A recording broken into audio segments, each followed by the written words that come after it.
여러분 안녕하세요, 노창입니다. 목소리가 새벽이라 가지고 꽉 잠겼네요. 4월 2일 수요일입니다. 어제가 만우절이었는데 정말 안타까워요. 바빠가지고 그냥 지나가 버렸어요.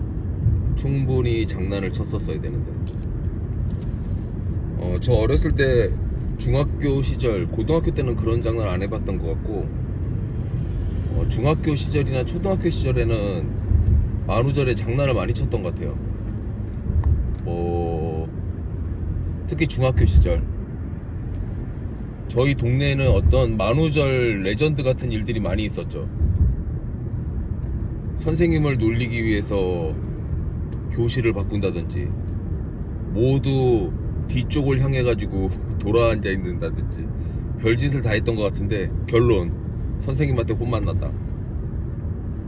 근데 뭐 가끔가다 이걸 행사라고 하면 뭐하고, 좀 재밌는 거를 인생사에서 좀 섞어서 사는 거는 좋은 것 같아요.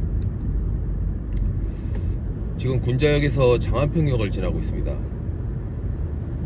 흘낏 옆을 보니까 임대사인들이 많이 있네요. 지금 이 앞에 비바 패밀리라는 좌측에 큰 오피스텔이 있는데, 그 옆에 롯데 하이마트가 있고, 그 사이에 저희 회사 현수막이 걸려있는 전속 건물이 하나 있습니다. 예전에 저희 회사 이사님께서 파셨던 건물인데 이제 신축해가지고 임대를 하고 있어요. 장안동의 특징, 중고자동차 매장 3개에서 제일 큰 게 있다. 그리고 5만 자동차 매장이 다 있다. 그리고 그 중에는 인증 자동차 중고 매장들도 많이 있다. 심지어는 벤틀리, 페라리, 롤스로이스 다 있다. 이게 약간 장안동 특징이고요. 지금 여기 답심리 지나고 있습니다. 좌측에 있는 건물들, 그리고 또 이 대로변의 이면에는 우리나라에서 가장 큰 고미술상가가 있어요. 그래서 답심리 하면 특징이 뭐냐? 고미술상가. 장안동은 뭐냐? 자동차. 군자는 뭐냐? 어린이대공원. 이 역마다 이렇게 특징이 있죠. 서울의 이 역세권을 중심으로 어느 동네 뭐가 있다, 이런 거를 부동산이 알고 있는 거는 굉장히 중요하죠. 또 그 동네 시세가 뭐 예를 들어서 아파트 30평짜리 아파트가 15억 7,892만원 뭐 이렇게 알 필요는 없는데, 그냥 14억 정도 한다 뭐 이렇게 생각할 수 있는 그 정도는 머릿속에 담고 살아야 어느 동네에서 부동산을 하든 간에 부동산을 하는 사람이다. 뭐 예를 들어서 저한테 연남동이 됐든 신촌이 됐든 연신내가 됐든 어디가 됐든, 노창이 너는 연신내에 대해서 어떻게 생각하냐, 너는 쌍문동에 대해서 어떻게 생각하냐, 이렇게 얘기했을 때 쌍문동은요 줄줄줄줄 이렇게 얘기할 수 있는 정도는 돼야 된다. 당연히 테란노나 광화문에서 오피스 임대를 하는 사람이기 때문에 광화문이나 테란노에서는 어떤 건물 이름을 딱 댔을 때 그 건물 주차장 출입구부터 그 건물 특징 이런 걸 다 알아야 되는 게 기본이죠. 근데 남의 동네에 대한 이해도 어느 정도는 있어야 된다. 서현역 했을 때 떠오르는 이미지, 야탑하면 떠오르는 이미지, 일산하면 떠오르는 이미지, 이런 것들이 머릿속에 담겨 있어야 부동산 하는데, 이 사람 부동산 하는 사람이구나. 또 심지어는 이 사람은 상업용 부동산을 하는 사람인데, 주택과 관련돼서 물어봐도 어느 정도 기초적인 1차 상담 정도는 할 수 있고 말을 섞을 수 있는 정도, 그 정도는 돼야 이 사람이 전반적으로 부동산에 대한 이해도가 있는 사람이구나, 이렇게 할 수 있죠. 자, 그러면 내 파밍 지역에 있는 건물들은 어느 정도 수준까지 알아야 될까요? 자, 예를 들어서 포스코 센터, 예전에 제가 그 임대 관리하던 건물인데요. 포스코 센터 하면 동간 서간이 나눠져 있고, 동간은 사옥으로 쓰고 있고, 서간은 약간 사옥 개념의 계열사들도 들어있지만 일반 임차인들도 들어있다. 주변에서 제일 큰 건물이지만 가장 좋은 임대 조건을 갖고 있기 때문에 어떤 불경기가 와도 공실이 없으며 대기자가 항상 있다. 늘 물어보는 사람이 있어요. 포스코 센터 서관에 한층 들어갈 거 있냐고 물어보죠. 왜냐면 업계에서 아시는 분들은 이 건물이 이 동네에서 다른 건물에서 렌트풀이 몇 개를 주는 것보다 이 건물 기본이 훨씬 좋다는 거를 알고 있죠. 왜냐? 기업의 마인드예요.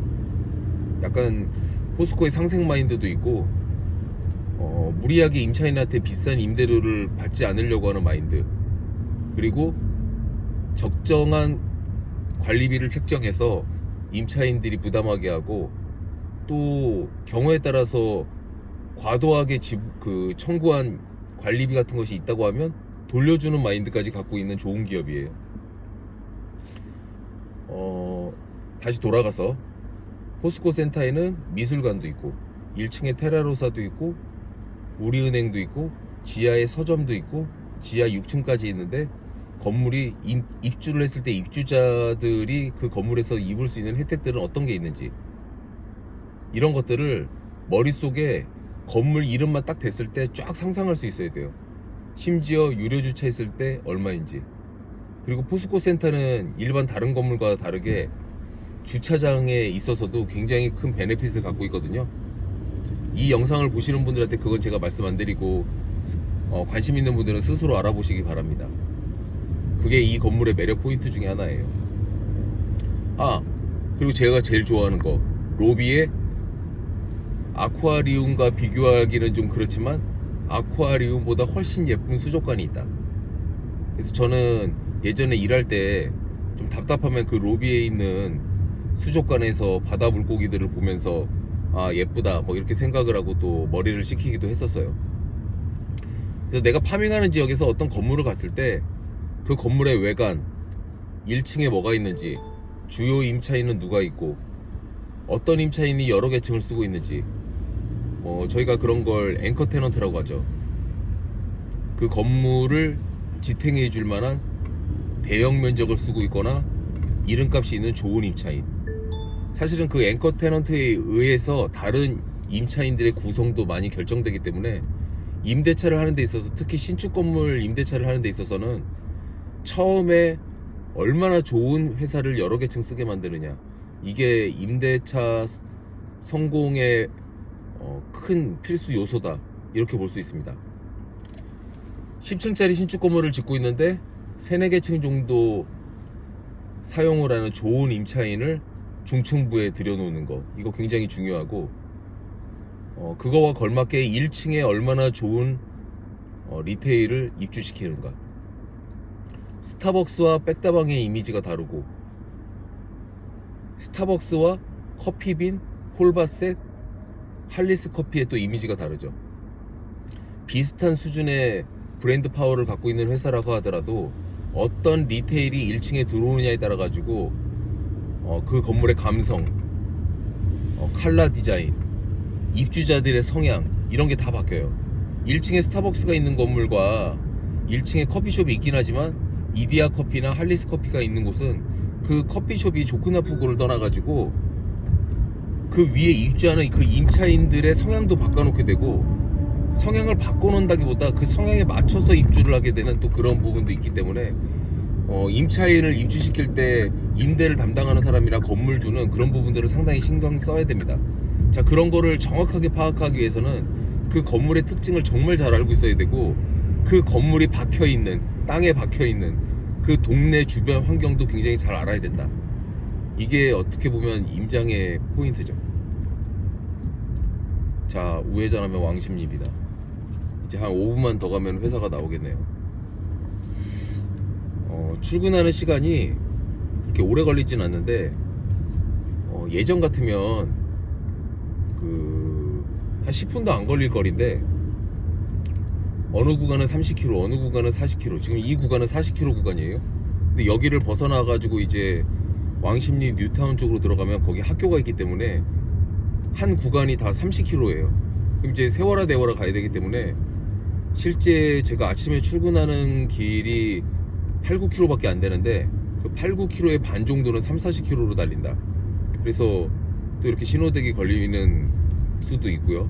그래서 출근하는데 한 20분 정도 걸리는데 실제로는 10분도 안 걸릴 거리죠.